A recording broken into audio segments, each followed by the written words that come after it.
Hello, welcome back to Tiny Artist TV.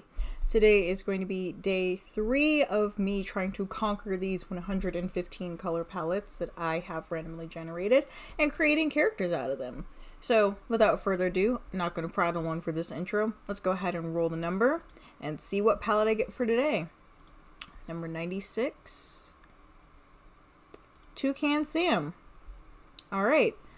I think I'm going to stay away from bird characters. I think I'm just going to do something cute and summery. So let's go ahead and get started. I've made a grievous error. For those of you who are observant, who are actually paying attention to my intros, I picked the wrong palette. Number 96 is actually Frost Giant. Toucan Sam will have to wait another day.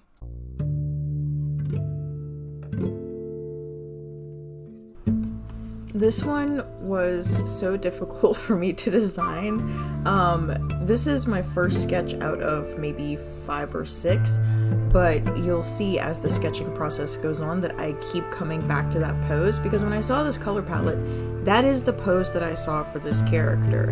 And eventually I don't end on that pose, but the final character that I do get ends with something similar, or similar enough that it still has that feeling of, I wanted the feeling of like a mystic character who's just sitting in the mountains watching over things. Maybe he's a druid, maybe he's a wizard, but he's just this kind of like old mysterious character leaning on his cane, sitting on a craggy rock somewhere. And as I'm going through, I haven't even been keeping track. I think this is number 3, 1, 2, 3, yeah, 4. Anyway, this is sketch number 5.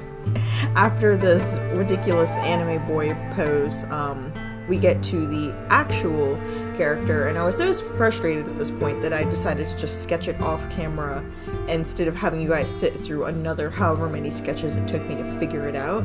But after I got this character, the pose was the same as the first one. As you can see, I decided to keep the head and get rid of the body because I also really wanted to show off whatever outfit I was designing. And that's a big part of character creation, is figuring out outfits, because clothing tells story just as much as any sort of facial features or body typing or anything like that. So I really wanted to show off this character's outfit. And so I thought, well, if I have him sitting scrunched over, you're not really going to see that much. So I decided to stand him up. And I really love the way this character finally decided to turn out. And I say finally decided because sometimes I feel like the drawing process fights me, and I just have to let the characters kind of come forth on their own terms. But then once I got the head and the pose, you can see even after I've gotten the initial sketch and pose down, I'm making changes in the line art. Because at first he was a little young goat with little nubby horns, and now he's an old goat with, you know, he's got a little more wear and tear on him. I just felt that that fit the overall feeling of the character better, and I felt that it fit the overall color palette better too. And I'm still kind of playing around with some of the costume choices. I go back to that long, what would you call it? Not a tartan, but we'll just call it a skirt type situation. And it was very inspired by, I've mentioned in a couple of my videos, fantasy culture that my husband and I have been creating. There's one civilization within this culture called the Kishori, and they're a very rustic, rural, farm-type people, and this was inspired by something that they would wear, something very loose and comfortable, but something that would denote rank by the color or the materials, so it would also kind of tell you what part of Kishore he was from. So yeah, that's mainly the idea behind this character. Once I finally figured it out, it was just this old goat druid who's up in the mountains of the Kishore lands, watching over travelers as they make their various journeys.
So we are winding down. I'm just putting on the last little few finishing touches before I finish today's character.